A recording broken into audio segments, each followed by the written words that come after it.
The auction world is known for being exciting, pulse-pounding, and occasionally even nerve-wracking, but we want to take the stress work out of it. So here are our tips to make sure you're prepared for auction day. An auction is what's called an unconditional sale, so it's best to get your due diligence done before you bid. Have the contract reviewed by your solicitor, obtain a strata report on an apartment, or get a building inspection done on a house to ensure you're happy it's a good idea. Now, auctions are frequently held on site, but they can also be held at alternative venues, so be sure you know the venue and time. Our suggestion is to pre-register, as it will take some of the haste out of the day or evening. It's a good idea to arrive at least 10 minutes prior to the auction, as they always start on time. Send yourself a mobile reminder. You have a date with your dream home. You need to have a deposit ready for the auction event. This is normally in the form of a personal cheque for 10% or a counter cheque linked to your nominated account. If you're like most of us who don't own a chequebook, well, you could go to the bank or ask your great-grandma to borrow hers. Reduced deposits and other payment methods can be arranged prior. However, this needs to be done before the auction and requested by your solicitor. You need to register to bid. Now for this, you need a driver's license of the person who will be bidding. Present at the auction must also be the person whose name will be used to sign the front page of the contract.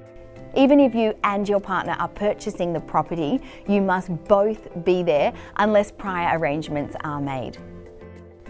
People can bid on your behalf, however, an authority needs to be signed in advance. Even as agents, we have bid for people on the other side of the world via telephone on their behalf, so if you can't be there in person, please don't stress. Vendors have the right to one bid, and this will be announced if they choose to use it. It's called a vendor's bid. Now, a vendor's bid is uncommon, but if a property is passed in, often it's sold behind closed doors very shortly after the auction. What does all this mean? Well, if you like it, don't sit back. Make a bid and be assertive. Just like you would do at the beach, keep one arm up.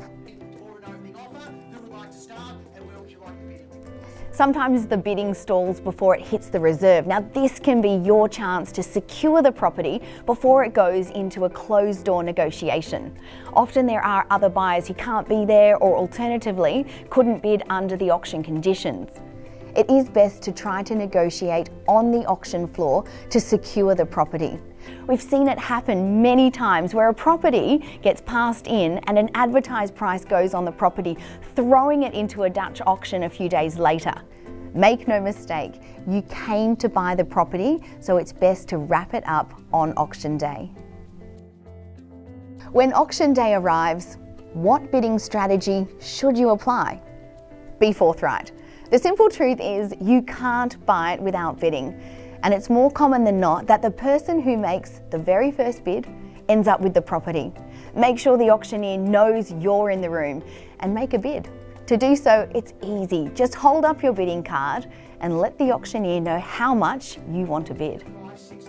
We've seen buyers knock other buyers out with strong, assertive bidding and large increases as the auction starts to slow. Make no mistake, whether the end bid wins by $5,000 or $50,000, as long as you're in front, that's your goal. And remember, auctions are the one place where you can get something for nodding. If there is anything that you would like to discuss or don't feel confident with, then let us know. We are here to help. Set yourself a limit, bid with confidence, and good luck with your purchase. Any more questions? Going once, going twice, sold.